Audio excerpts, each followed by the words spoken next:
Welcome to the 6th episode of the MousekaBros podcast.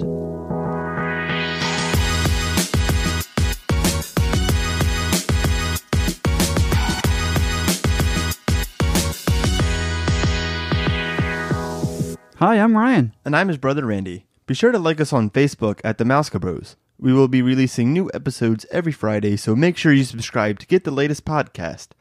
On today's episode, we go over the top 5 new attractions coming to Walt Disney World that are opening 2019 to get us excited for the new year coming. Yeah, so one thing we're not going to go in depth about, and that isn't on our main list, is actually going to be Star Wars Galaxy's Edge. And I guess the main reason is, if you don't know about Star Wars Galaxy's Edge, my question is, have you been living under a rock? I guess if you don't know about it, basically it's a brand new land. It's a 14-acre land. Will be opening at Hollywood Studios in late fall of 2019. This will have 2 brand new attractions named Millennium Falcon, Smuggler's Run, and Star Wars Rise of the Resistance. We actually talked about this a little bit more in depth on episode 3 with the Destination D announcements.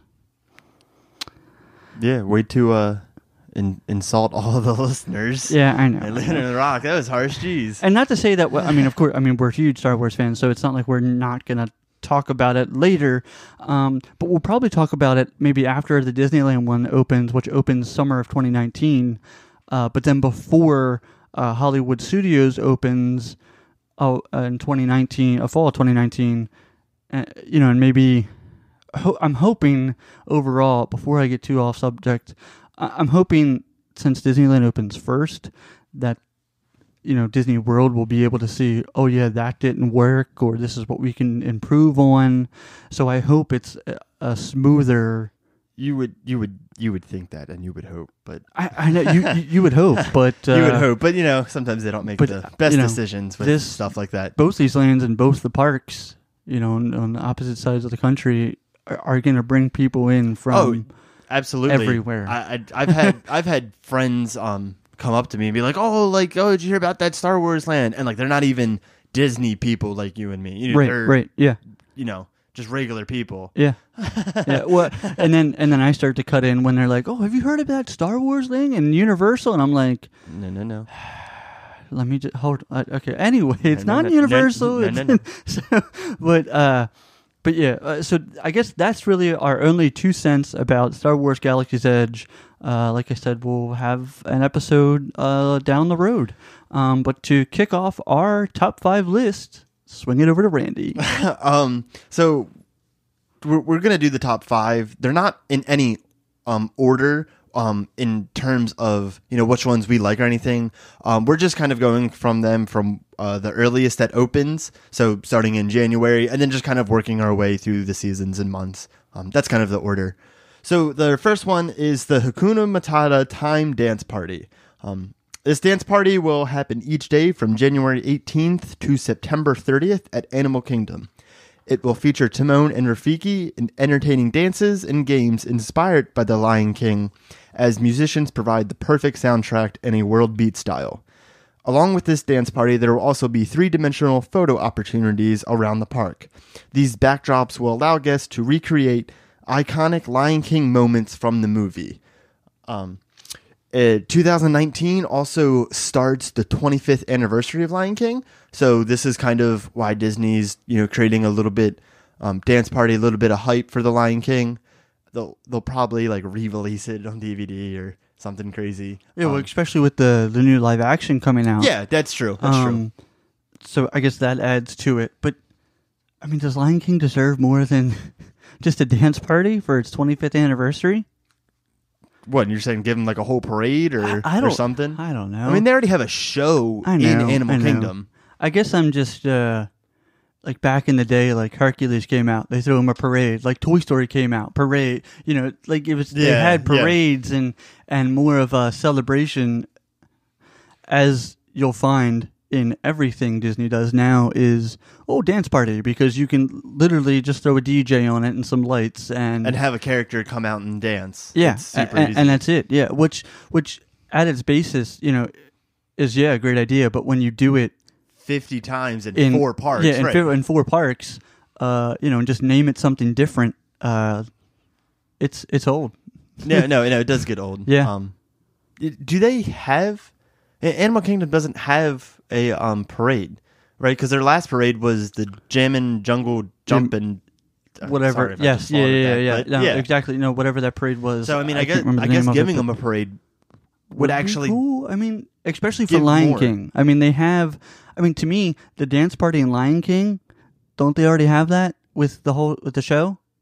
It's not really a dance party. I know, though. but there's it's a lot show. of It's a lot of people dancing already in it. Not that people get to dance with them. Well, the kids do. Well, yeah, at least. Yeah, at the end, play the drums and stuff like that. Right. This. I don't know. I guess it's. To me, it just sounds repetitive. Is it lazy? Is it one of those things that just throw them a dance party? Yeah, like the executives were having a meeting and they're like, "Oh, it's the 25th anniversary. Let's do something." Yeah. Anybody have anything creative? Yeah. No, dance party. Okay, so it'll turn into like the birthday thing. Like it's like, oh, your 30th birthday. You got to get a cake, right? Like right. It's like it turns into one of those like, oh, it's gonna be animal. Lion King's 25th anniversary. Let's get him in a dance party, I guess. I don't know. Does anyone talk like that? I don't know. They might not. That was a bad impression. All the Disney executives. I guess. We got to get him a dance party. Yeah. Well, they normally sound like robots more, but that was good. Do you have any other thoughts on Hakuna Matata time and Hakuna Matata time? Hakuna Matata time dance party, and that's what it's called. It doesn't roll off the tongue right. I feel like there needs to be another word, or they need to be in like a different order or something. Yeah, but Hakuna Matata dance party time. Like they don't even need the word time. No. I feel it's just like unnecessary. We just hate dance parties. We are no fun. The Lion King outside dance party. Of this show, we are no fun. That's not that we hate dancing. So, like, when they first came up with dance parties, they were so cool. I remember years ago, we were there for New Year's Eve, and they had a dance party. It was probably one of the 20 Incredibles dance party that they had in Tomorrowland. But I remember we went there, and we spent, like, it felt like 5 minutes. It was like 20 minutes that we spent like dancing with the characters. It was cool. That was like 10 years ago. Okay, we get it. Yeah. Dance parties, bring little kids and stuff. Do something original. So it's not that we hate dance parties, but we hate the fact that there's nothing original with it. That when they can't think of something, but they need to somehow give it attention or celebrate whatever it is that they're celebrating, that they just give it a dance party. Yeah. And I feel like now I'm going to have to put this in the show notes of bashing dance parties. Listen in to bashing dance parties. Oh, gosh. So to move on to the next one is going to be the Municipal City Block, which will be opening January 18th, 2019. So since June of 2018... Pixar Place at Hollywood Studios became an extinct land once Toy Story Land opened. The iconic Pixar sign was removed, and Disney officially shut the doors to Pixar Place. This area will now be transformed into a Municiburg city block from Pixar's Incredibles films. Municiburg is a metropolitan city where a lot of the Incredibles 2 takes place. Guests will meet super suit designer Edna Mode and look for clues to the whereabouts of the youngest Incredible, the mischievous and multi-powered Jack Jack. At the end of the block, guests will celebrate with, yet again, another dance party with Mr. Incredible, Mrs. Incredible, and Frozone. Has there been a time in Disney that the Incredibles haven't had a dance party? No. Awesome. Awesome. And is it too soon? They just had again the whole Incredibles. It feels like they have an area, they're redoing it, they don't know what to put there, so they're going to put a dance party. It just... Yeah, at the end of it, I think where you used to meet Woody and Buzz, I'm guessing that's what they're going to turn into Edna Mode's meet and greet. Okay. Then where does the dance party go? Just in the middle of the street? Because that's not a big street. Oh, no, this says at the end of the block. So I think right, because there's down because it used to be Cruz a through Ramirez street. used to be. Right, it used to be a through street, but then they closed that because of Toy Story Land. Yes. Okay, yeah, I understand now. Yeah. Yeah, sorry, I was confused. Yeah, I am very, very interested to see how this is rolled out, how it looks. Is it going to be temporary? Is it going to be permanent? Is it going to be for a couple months, to keep the Incredibles hype going? So Pixar Place, it's themed to the Pixar Studios in Emeryville, California, which is very, I don't know if this is a word, but bricky. It's what a great way to describe it. This brick is bricky. it's a bricky area. Oh, it has a lot of bricks. That's nice. Is what I'm trying to get across. Oh, wow. So to me, it'll be interesting to see how it's transformed into a metropolitan area, because it looks like a studio. It looks like the outside. It feels like you're not that I've ever been there, but I've compared it to pictures of the Emeryville location, and it looks exactly like it. The texture, I guess, of it, if that makes any sense. I've never described something as the texture of it. The bricky texture. The brickiness of it. We only use extravagant words here because we are smart. Whenever Ryan reads, he stutters on Metropolitan. We like the English. We do the English well. So I guess it'll be interesting to see how it's transformed. Is it just going to be cardboard cutouts? I don't mean cardboard like physical cardboard, but is it going to be temporary? Yeah. It will be interesting to see how permanent it is. I know the architecture, a lot of it, like the rooftops and stuff, a lot of it actually does fit into Munissenberg. I think I just said that wrong. Munissenberg. It's fine. It's fine. But a lot of it does fit into the actual, so they won't have to change a lot, which is kind of good, but it can't just be the same with like an Incredible sticker slapped on a wall. Does that make sense? Yeah, no, but I think that's what it's going to be. I feel like that's what it's going to be, and that's what I'm worried about. If they wanted to do it right, hopefully, maybe someone smart was like, "Oh, let's save some, some of the elements from Streets of America." Oh, okay, and put it in there, right? What a fantastic segue that you basically demolished half, if not more than half of, definitely more than half of the Streets of America. Didn't they demolish it all? Well, where the bar is, I guess that stayed, but the rest of it. Okay, yeah, I guess that makes sense. But it's kind of half and half. Well, not half and half. It's more like 80-20. Yeah, they saved like 10% of it. And the 10% of it, they put, the pretzel stand in there. You get pretzels and beer now. Yeah, no, it will be interesting to see how much they keep, how much stays the same, and how much is different. Like, I don't want this to feel as if it's temporary. I don't want it to feel that when I walk in, it was half done, not finished. Yeah. But it is the finished product. Because then it's not, I don't know. It's not going to be enjoyable. Yeah, I'm worried that that's what it's going to be, and right. It's sad. I wish they would just rather have it closed a little longer, put some more thought into it, even if it was more of a learning. It's still called Hollywood Studios, so make it like a Pixar still learning, how they do animation. Right. A walkthrough. They have that whole art exhibit that travels. Well, they have the art of Pixar. That big soundstage right there where they did the Pirates of the Caribbean thing. They did the Narnia walkthrough. That's gone. I gotta stay up to date. When did they got rid of that? They demolished it. Yeah, when they did the new entrance for Toy Story Land. Yeah. Oh, awkward. I don't know. Maybe you should listen. I don't know to what the podcast. I don't know what I'm talking about right now. All right. No. So Edna Mode, the meet and greet, that looks. I think they'll just put her right back in where, like I said, where Woody and Buzz is. Right, and they're not going to change the layout of the building. They're just going to put, instead of scenes from Toy Story that you can take pictures scenes from her house or her or wardrobe. like costume, super suits. Yes. Where's my super suit? So I mean, I that'll be cool. Like just seeing the show elements. I think Edna Mode is definitely I think she's a cool character to me. I think she's an underappreciated character. Yeah, no. I mean, even when Amanda and I, my wife, went to the Halloween party. Of course, I mean it was the Mr. Incredible, Mrs. Incredible, and Frozone. Like dance party.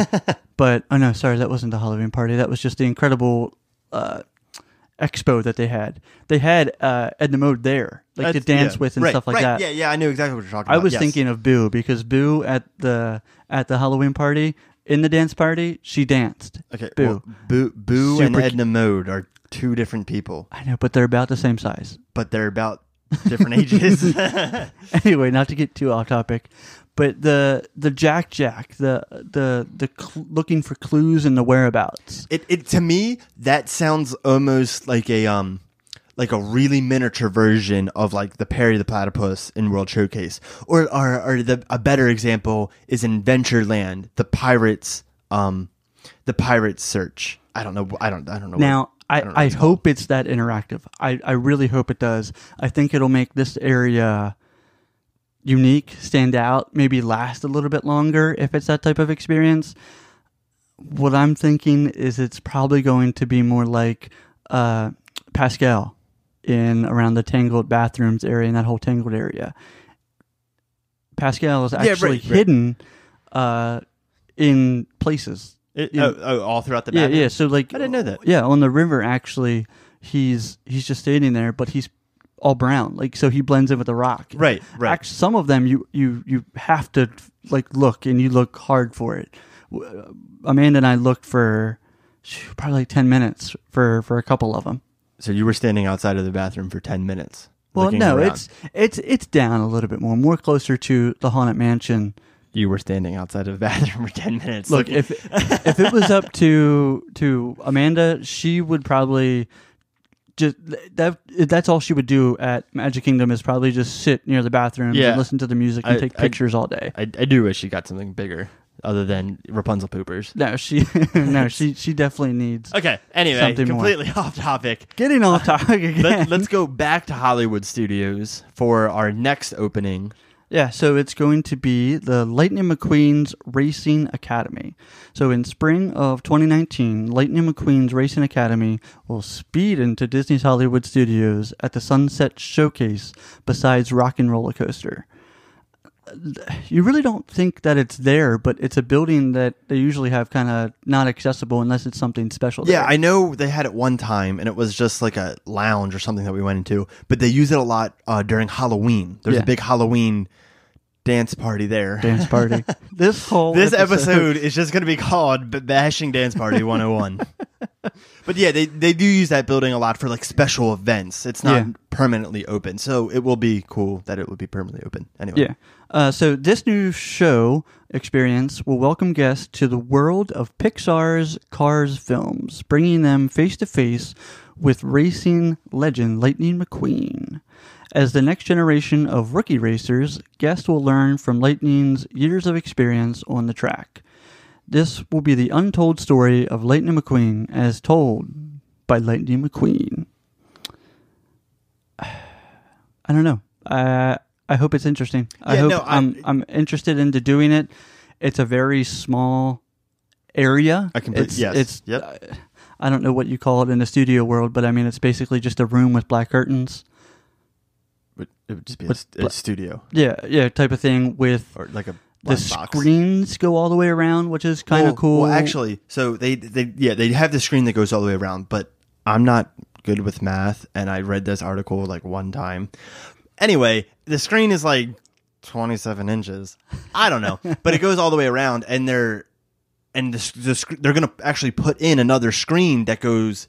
This is what they talked about. That goes all the way around the room. And that screen is supposed to be like 50 inches. I don't know. But it's supposed to be way bigger than the screen that they already have. So they're going to have to install more screens to where it's just an entire wall of screen. And it's a very tall building. So they're going to have screens going all the way up.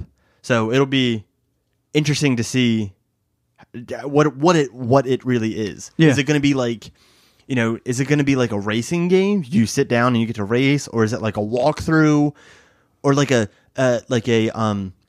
next generation 360 movie? I don't know. What's interesting is Disney says that this will be the first of its kind, which leads me to believe that it's some sort of new technology that will be used in the show, which I hope. Right. Okay. So then maybe not 360. So completely negating what I just said. It'll be interesting. I mean, they could go as far as using like the Lightning McQueen that actually drives, like in Disneyland. I don't think it's that big though, to where they can have him. I know. Do other anything else than forward and backwards. Like I don't think he can turn. I know. And then put people in danger like that. It'd be pretty cool. It's actually just like dodgeball, but it's Lightning McQueen's. That's horrible. But I think he's supposed to be on like the simulator of the racetrack. I don't see. So that word, I don't think it's a simulator. I think it's a standing movie thing. That you just walk in whenever you want to and then just leave whenever you want to? No, not like it has that. Been? No, not like that. But like you go in, you stand for a 20-minute show, then you leave. Yeah. Like kind of like maybe something like Ellen's Ride, where there's like a little pre-show and then you go into a different room for a bigger show. Yeah. I don't know. They haven't released enough details about this. Yeah, so it'll be interesting. I don't know officially how big the building is, but maybe there's another smaller room. Something that they could another use. pre-show that they load into. It like there's not much on it yet, which is, I guess, there's a lot of stuff going on in Hollywood Studios right now. But I guess I'm glad to see it being used, this space, and not just as an overflow when it's busy and let's put a dance party in it. So kind of going off a statement you just said is that there's a lot happening in Hollywood Studios. I feel like this has kind of just slipped under the radar. That everyone's like, oh, Toy Story Land, the Mickey and Minnie Runaway Railway, Star Wars Galaxy. But I feel like this is just like slipped under the edge and not a lot of details coming out. But like, I'm interested and it makes me excited for it. Because like I don't know a lot about it. Like you can type in Star Wars Galaxy Edge and find a million articles telling you different things, the same thing. But like there's not a lot of articles that tell you different information about this because it's just under the radar or underappreciated or something. I'm not sure which one, but I'm very interested when this finally opens. I hope it's just not recycled, and what I mean by that is actually at the end of the show you'll be able to meet Cruz Ramirez, which before you could meet Cruz Ramirez in Pixar Place. It was just kind of like a checkered mat, and Cruz Ramirez was out there, and you got to take a picture with the car. My guess is that they're just moving it from there where it was and moving it to the end of this attraction, which is great, which I'm glad they can recycle that because it was cool. But the main thing can't be the meet and greet, right? This has to be a show experience. It can't be a little pre-show about cars and then you meet a car. That's not what this needs to be. Something, and I think it will be something cool because Disney's even said the first of its kind. So it can only, it can't only be good. Not that I'm only relating two different things, but like the Jedi Academy. Okay, yeah. So it has. I'm picking the word academy out of it, but like the Jedi Academy for like the kids, and they get to fight Kylo Ren and Darth Vader. Is it maybe something like that where they get to race with against Lightning McQueen? I think actually, if I'm remembering now, you get like a quote unquote driver's license when you go to this, and I think you can actually race other people with other driving's license. But again, I don't know because like there's some details, but then other details are telling you different things. Yeah, so, I don't know. I think they need to release more details, and then when we do, we can talk about it more. Yeah, I think we're both on the same wavelength that we're interested. We don't know a lot about it, but we're still interested to see what happens. Yeah. To get off topic, going back to the license thing. I have a license. You have a license, don't we? Do you not race every day? On the streets? No, I do the speed limit. I don't race. The speed racer. Mom, if you're listening, we do not speed. All right, so moving on to our fourth topic is the NBA experience at Disney Springs. This will open summer of 2019.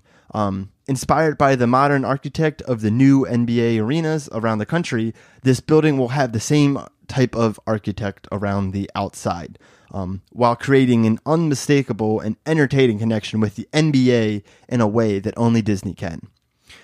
This state-of-the-art space will include interactive games and competitions, immersive experiences, I don't know why I stuttered there, a retail store, and a restaurant. The NBA president, Global Partnerships, Sal LaRocco, I'm sorry if I butchered your name, commented on this project saying, "This is a one-of-a-kind experience." What? I don't know why I'm struggling reading right now. This one-of-a-kind experience is sure to be enjoyed by basketball and Disney fans of all ages who visit Disney Springs from around the world. I completely disagree with this comment. To me, you either like basketball or you don't. For me, I'm a football fan, right? So with the NBA experience, I would have much rather this scene become a NFL experience. Yeah. But if somebody said, "Oh, I don't like football, this won't work," I would completely agree. Somebody who likes basketball is going to love this. A regular Disney fan who, let's be honest, probably doesn't know anything about sports, or if they do, not basketball, it isn't going to like this. They're not going to follow basketball.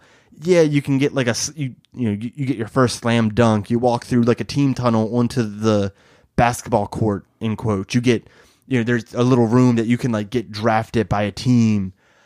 I don't know. That's what are your thoughts on it? I don't know. I guess I don't have much of a thought on it. Of course, I say that, and then I'll probably go on for a while. But I guess if they would have made it just an all-around sports, like ESPN, but then does that get into the ESPN zone that right. they already have? And, is it just going to be that? Is it going to turn back into Disney Quest? And for those who don't know, it is in Disney Springs. On the west side of Disney Springs, it actually is taking the spot of where Disney Quest used to be. Which is like right next to the Circus du Soleil. Yes. Just for a reference, if you know where that is. Yes, down near House of Blues. Yeah. Completely at that end. Yep. And when I mean took the place, I mean the Disney Quest building was completely demolished, and they put a whole new building up just for this NBA experience. So just for that aspect part of it, I'm hoping it is an experience. Will I do it once? Yes, just to see what it is. See, but maybe. I might look at the reviews and see the mixed reviews, and I might just be like, no, not worth my time. Right, because if it's like Disney Quest, for those who don't know Disney Quest, it was a 5-floor arcade that was unlimited games. Yeah, unlimited games. You had to pay, and you had to pay an extra much. No, but like you still had to pay maybe? an extra ticket. So if the NBA experience is this extra ticket, I know personally I wouldn't want to spend my money on an extra ticket. I would rather put the money to like a nice dining, something else that's not this.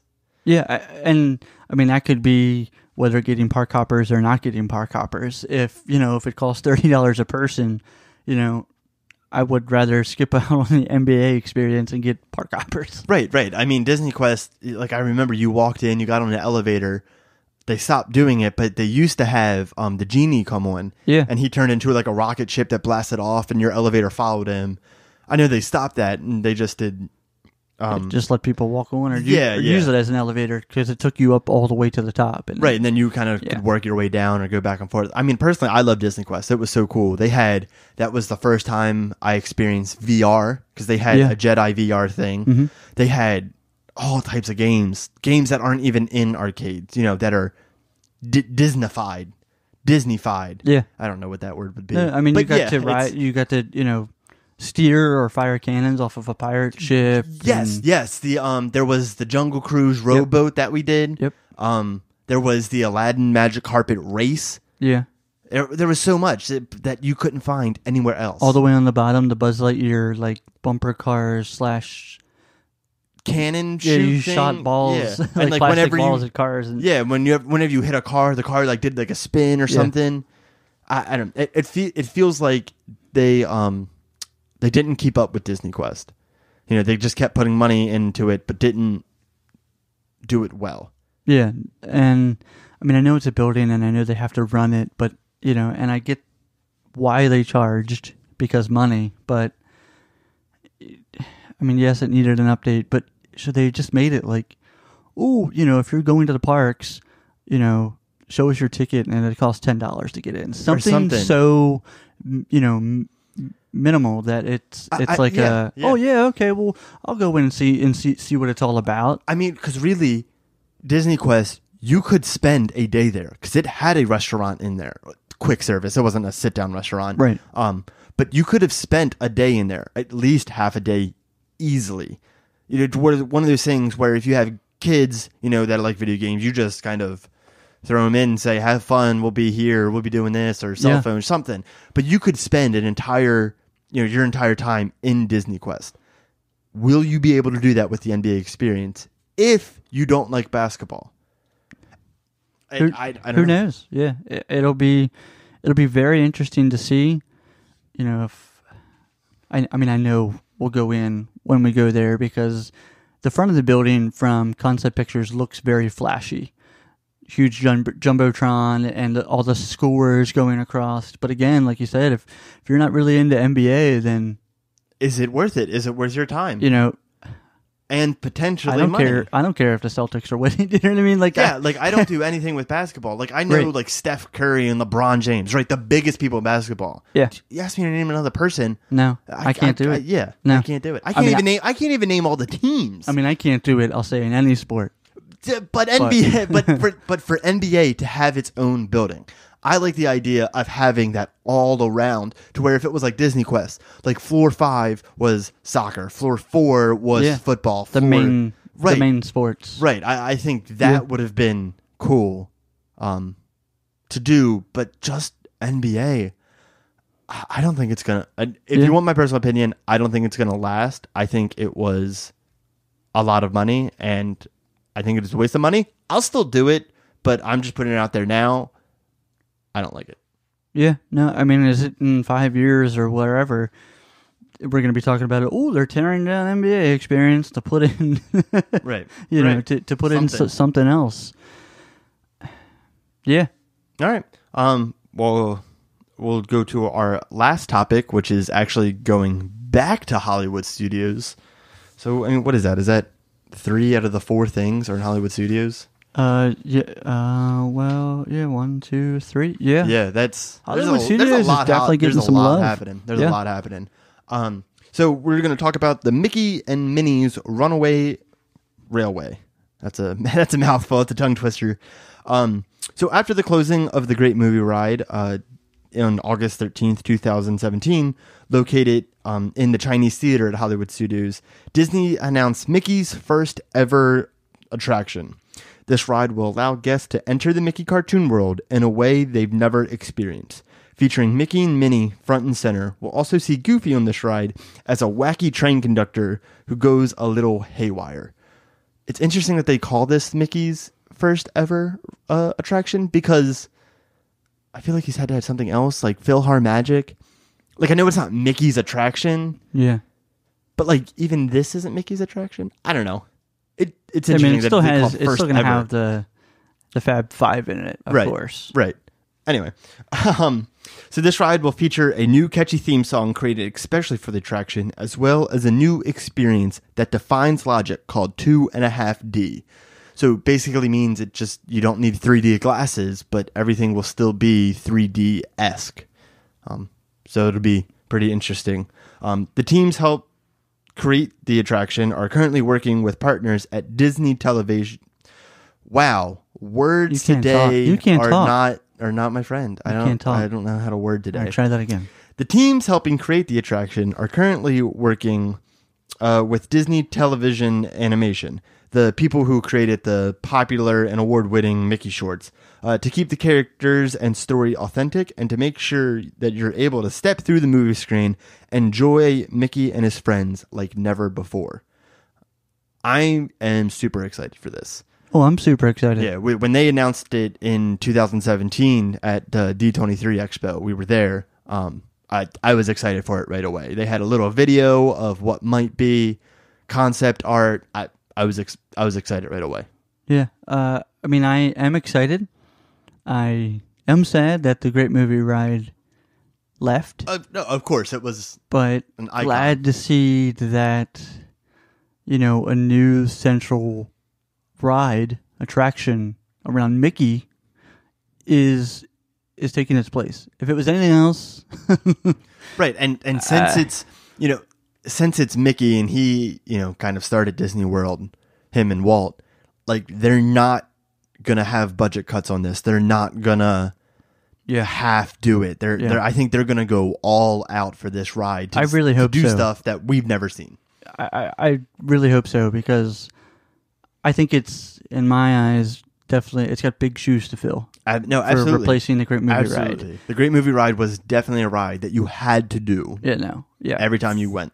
And for those, a little bit of background knowledge, the Great Movie Ride was actually going to go into Epcot. But what Bob Iger at the time was like, no, he really, really loved the idea and said, no, let's do a third theme park with it. So, hence, now it was then MGM. Right, because they sponsored it. Exactly. The whole movie, the whole park was centered around this ride.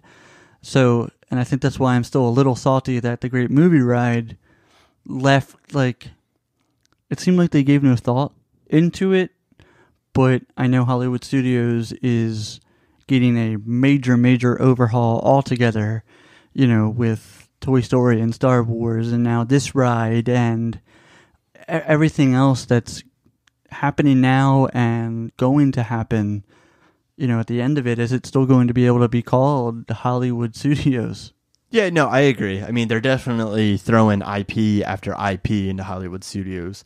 Mickey being an IP, it'll be interesting to see what this becomes. So it's gonna open sometime between April and May. A little bit of speculation. Sorry, I'm stuttering a lot. I'm just not words today, and I apologize to everybody. The 30th anniversary of the park is May 1st, 2019, so there's a lot of speculation right now that is going to be the actual date of this ride opening. I'm really, like I said before, I'm really interested in this ride. I was interested before, or when they even announced this.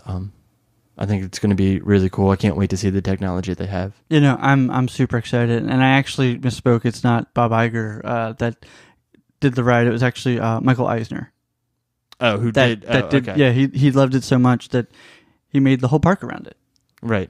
I mean, and it's still a thriving park. Well, after they close everything, but once they reopen everything, it's going to be a thriving park. Yeah. No, I'm worried that once it reopens, well, not once it reopens because it's open now, but once everything is done, what's the next park to fall behind?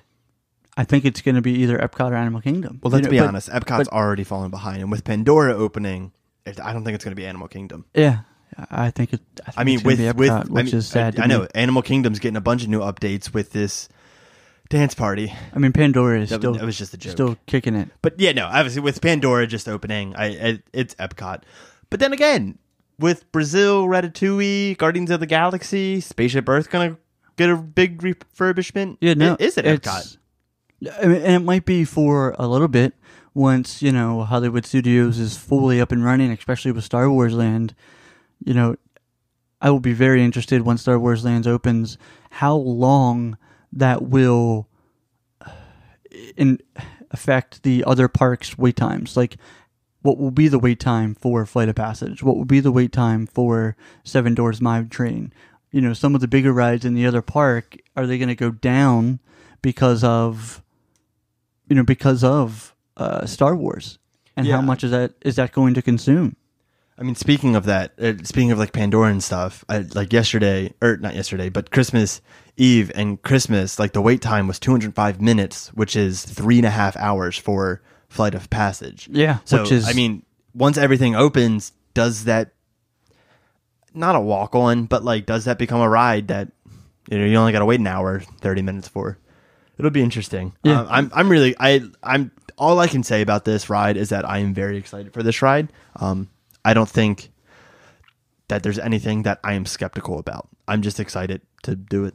yeah. And at first, I mean, I remember hearing the news of it and we were like, there's new Mickey cartoons. Like we had no idea that there's a brand new cartoon out there for Mickey. And we were like, what? We've never even watched them. And we were like, didn't even really know about them. That can't be good. You know, it's not going to be like the old ones. But now we love it. They're the funniest shorts ever. I know. It's just so well done. No, it's funny. I mean, and that's all I could say. I mean, you know, even though they're meant for kids, I still find it hilarious. Oh yeah, there's that kind of like what Pixar does is like that adult hidden humor that only adults, if you're watching it, is going to get, where versus like, you know, a 3-5-year-old is laughing at Mickey because he stubbed his toe. So like, you know, I feel like it does all of that, but I still think that's funny. You say that, but like Mickey stubs his toes, or the one where Mickey loses his hearing. If anyone hasn't seen it, it's a spoiler alert for Mickey cartoons. He loses his hearing in one of them, and he takes Goofy's ears and puts them on and starts talking to Goofy, and Goofy just screams, can't hear it. Right, and just screams, "What?" It's not funny when I tell you, but when we saw it, it was just so funny that I don't know, that Goofy couldn't hear and he was just screaming, "What?" I know. It was.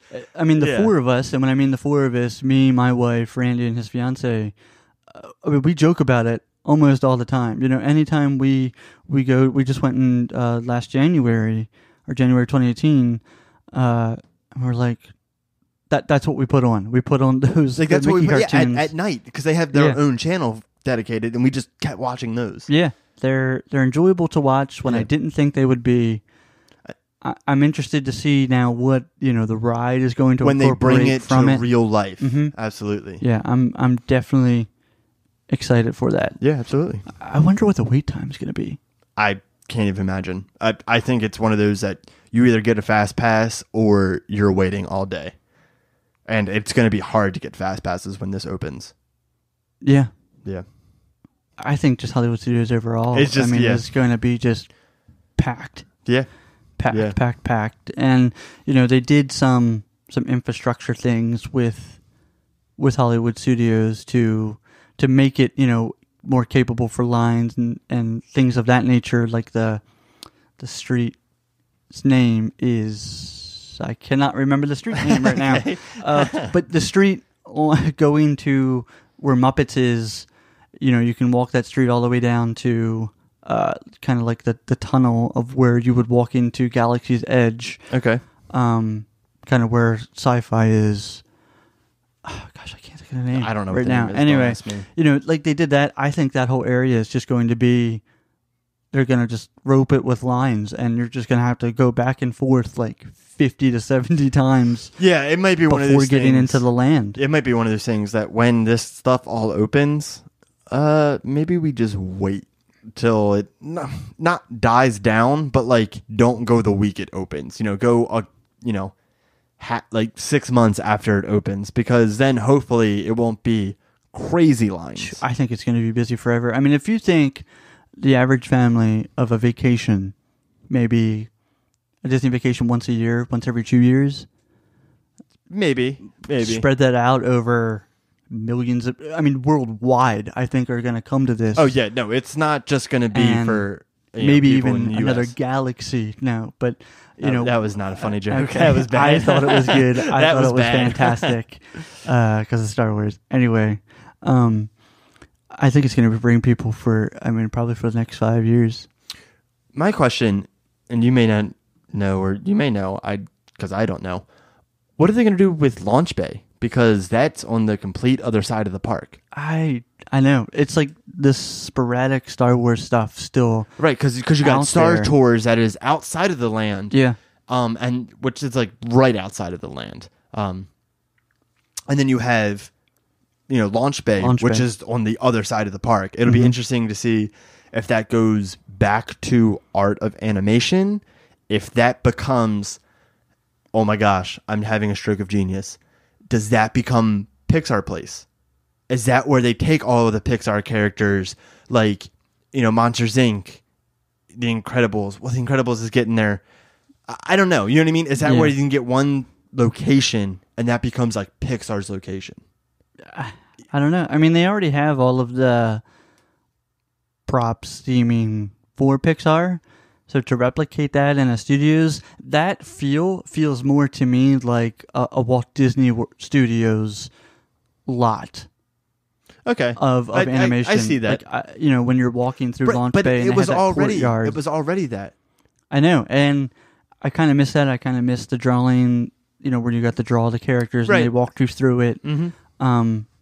I kind of miss that. I think that's really the only area to me that they haven't like. The Disney Junior. Yeah, they're touching show that. Is that they're touching that, and then they have the Little Mermaid, and they have One Man's. Well, not one. It's not Walt Disney Presents. Yeah. Rest in peace, One Man's Dream. But yeah, so it'll be interesting to see if maybe they touch that side, that little area. Yeah. I think that's easy to probably touch up. Well after all of these. Yeah, other things. The Little Mermaid show, you can probably do another show there easily. Yeah, or just update it. It's a cool show, but it's not a. You have to do it. It's the rewritability. It's the rewritability. It absolutely is the rewritability. Yeah, I've kind of said everything that I think I've needed to say on the subject. Yeah, so have I. I enjoyed this episode. I'm looking forward to 2019. Even more towards 2020 because that's when that's when we're going quote back, unquote scheduled to go back. Well, go back. It's like a lot of families. Yeah, it's gonna be a big trip, and then we're going 2020 January, and then it's a big year for me and my fiance Katie because that's when we get married. Our honeymoon, surprise is Disney. So like we're going to Disney a lot. So I'm just excited for the future and all. Yeah. So am I. I hope by 2020, some of it dies down a little bit, but still has that show element of it. Absolutely. Which I think it will, not like Toy Story Land where things were scratched up like the second week. But that's another subject I'm salty about. Off topic. All right. Yeah, all right. Well, I got nothing else. So if you enjoyed this episode, leave us a review as it helps us improve the show. And as always, be sure to subscribe to our podcast and follow us on Facebook. Thanks for listening, and we'll see you next week.